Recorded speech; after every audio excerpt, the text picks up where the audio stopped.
None in Mictula will ever forget the day their town became a killing field.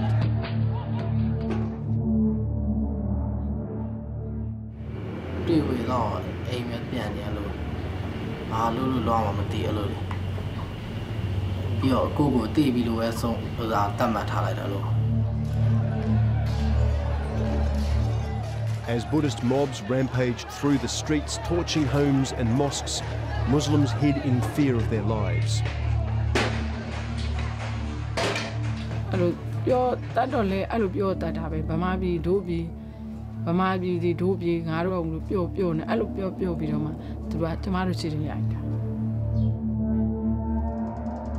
For generations, Muslims and Buddhists have lived here in peace.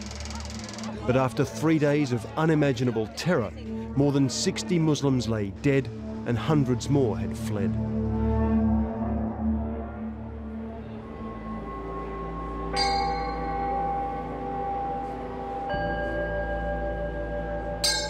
Central to the beliefs of Myanmar's largely Buddhist population is the principle of non-violence. But as the country emerges from 50 years of military dictatorship, a darker type of Buddhism is emerging with it. One that preaches a stark anti-Muslim message and threatens the country's transition to democracy.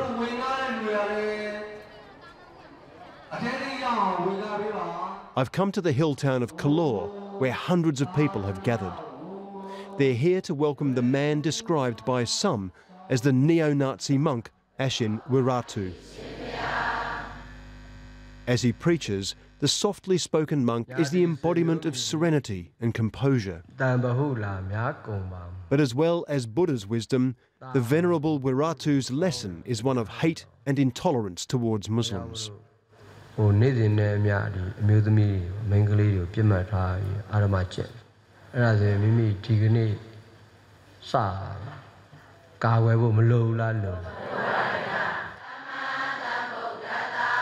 Wiratu once referred to himself as the Buddhist bin Laden.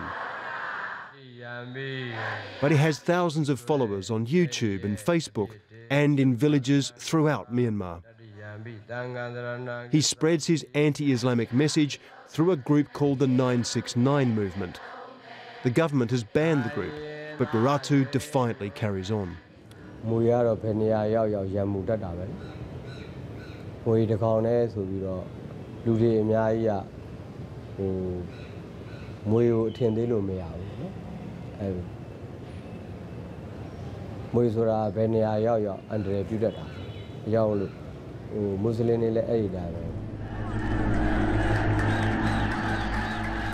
Many fear Wiratu's sentiments are fueling growing sectarian tension across Myanmar. One of the most recent and brutal attacks was in Mictula in central Myanmar. A dispute broke out between a Muslim gold shop owner and his Buddhist customer. The Buddhists claimed the customer was beaten by the Muslim. In revenge, his shop was attacked. Video shows police standing by as the violence escalates and the crowd goes on a rampage.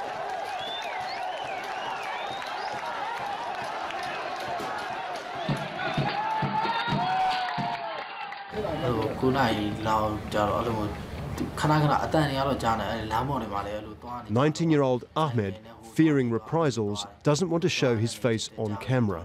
He was in an Islamic school when the mob gathered outside. Terrified, he and other students fled and hid."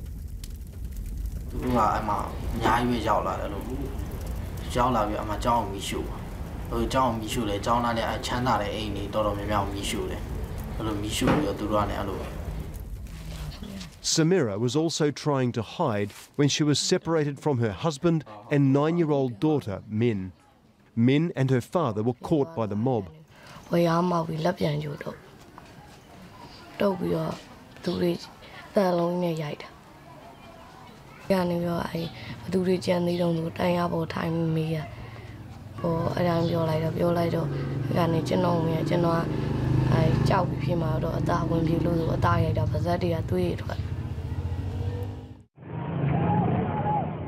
At the same time, Police arrived to help Ahmed and the other students escape from their hiding place.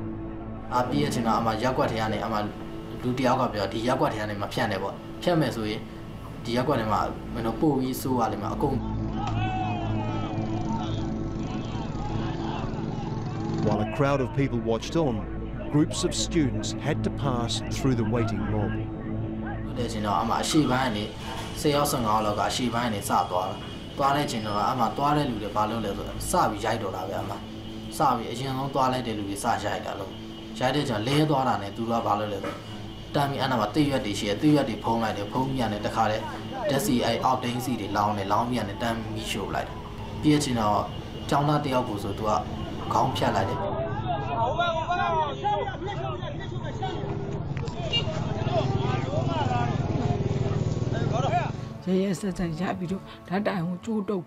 After lying to protect his daughter, Samira's husband was led away.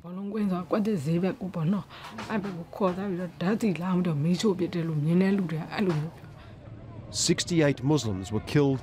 Most of them were set on fire, many while they were still alive.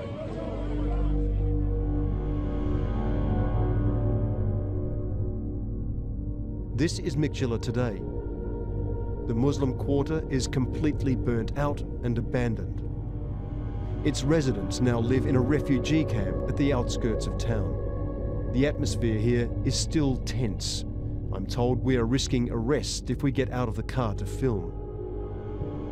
I'm here with Muslim lawyer Ong Tain, who was in Mikchila the day the riots erupted. Now you alukane kasi long line la jara. We see in a Senate job. Now Pete Pizia les Senate jar or no tan do banya alu Senate jar. Narga Janels are him some of you Mataus read job. While suspicion remains about whether a higher force is behind the violence, Ong Tain believes the attackers were influenced by Wiratu's nationalist rhetoric. He had been preaching his message of race hate in Mikchila some months before.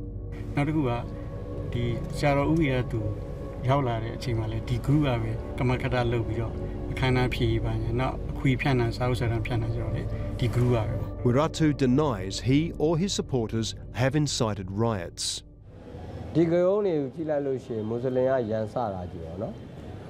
Muslim yam south and the Roman Chiba. That's when Udin de Aholo, Baloma, Susolo Meao. Now, Yajashi that I am home. Turoga under review, Kugan Gagway in a Lelo Children Cheta.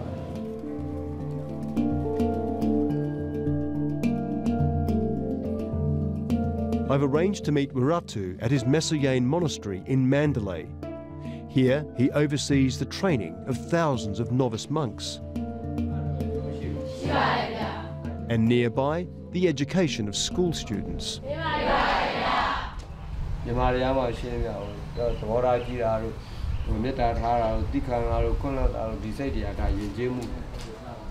It's a sentiment he clearly doesn't extend to the Muslim population.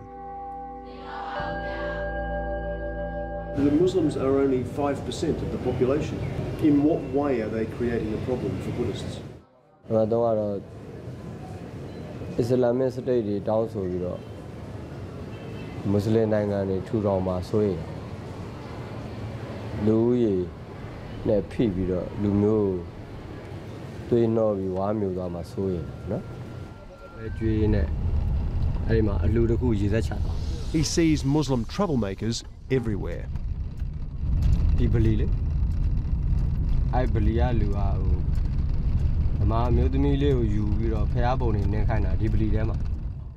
And is lobbying hard for a law that would restrict Buddhist women from marrying Muslims. Wiratu says he receives daily complaints from Buddhists about Muslims.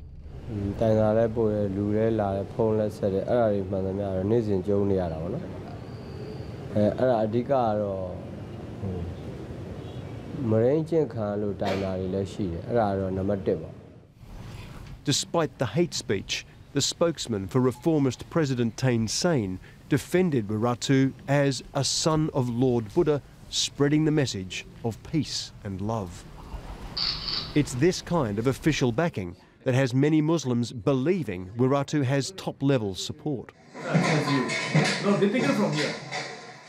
Ongmyo Luin Aga is a member of Myanmar's Islamic Council. He says Mikchila wasn't an isolated local issue, but in fact one of over 20 attacks on Muslim communities across central Myanmar over a week. These also, become, after Mikchila. That's going to be Yamedin. This is very close with the Naypyidaw. All, he says, were carried out by an organised mob that the police did not attempt to stop. They are making a bargain. Bargains means don't kill people. We allow to destroy the mosque. Since Burma's reformist government took power, Aga's records show a staggering 60 mosques have been destroyed. Who can be brainwashed these people to suddenly kill our neighbor each other? So that is a cause we have to find out. It's now become a key issue threatening the democratic transition. Why won't the authorities, who for decades brutally suppressed all opposition, stop the violence and rein in Wiratu? New Nazism with the mask of Buddhism. What Wiratu stands for, what he... Mong Zani is an academic who has been following Wiratu's progress very closely. He's certain that support for the monk goes all the way to the top ranks of the military. Wiratu phenomena is not just simply a wacky, neo-Nazi, shaven-head monk running wild and the racist society responding positively to his hate messages. There is full force of the entire armed forces and different institutions of the state behind this campaign. If the military, or sections of it, are behind the violence, then the ultra-nationalist Wiratu, wittingly or otherwise, is supporting their purpose. It's a view shared by U Vander Vimsa, a senior Buddhist monk who spent 12 years in prison for opposing Myanmar's military rule. He also recently protected many of the Muslims under attack.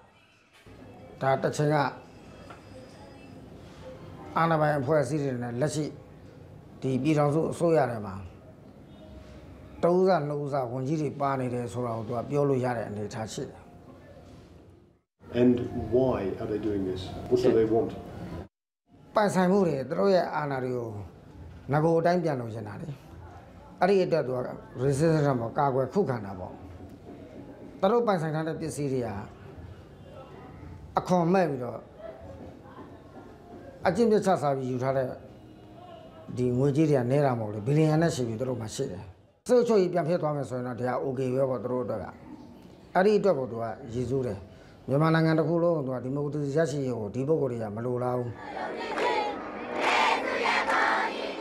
In 2015, Myanmar will go to the polls in an election that's a crucial step in the transition towards democracy. Many believe attacks on Muslims will increase as sections of the military attempt to sabotage the popularity of democracy icon Aung San Suu Kyi.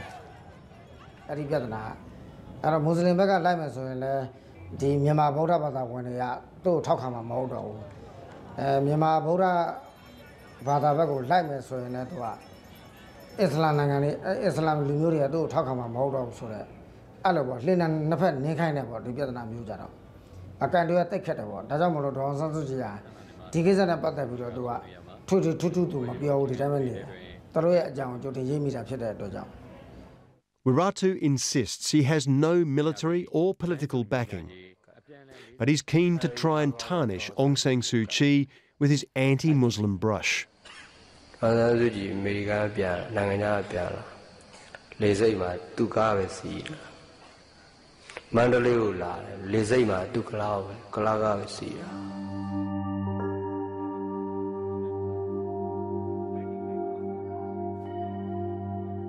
Myanmar's second city, Mandalay, has been home to Muslims for centuries, yet many here now live in fear. Someone is controlling him. But my point of... In the Muslim quarter, these religious leaders agree to talk to me if I don't reveal their identities. They too believe these attacks are not spontaneous. In my opinion, this is just a political game. So if I have a chance to use the word, I like to say this is like a state-sponsored terrorism. But this is very dangerous, isn't it?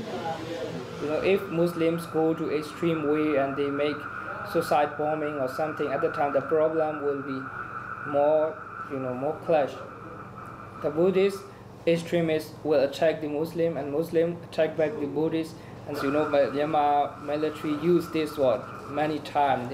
We have no option. We have to take care of our country. We have to take power again.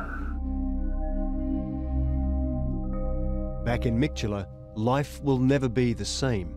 Samira can't leave the house to work for fear her daughters will be killed in a future attack. အဲ့ဒါတော့အခုချိန်ထိတော့မလုံခြုံသေးဘူးဆိုတော့နော်ပြောလို့တော့မရအောင်နော်ဖြစ်လာနိုင်တဲ့အခြေအနေကတော့အများကြီးရှိသေးတယ်ဒါကိုငြိမ်သွားပြီဆိုပြီးကျမတို့မှအေးသေးသေးဒီလိုမျိုးမနေရဲသေးဘူးအခုချိန်ထိနော်အဲ့လိုမျိုးကြီးလန်းတတ်တာပဲနေရတော့ရှိသေးတယ် While the government remains unwilling to stem the violence and the rhetoric, many Muslims will continue to cower in fear.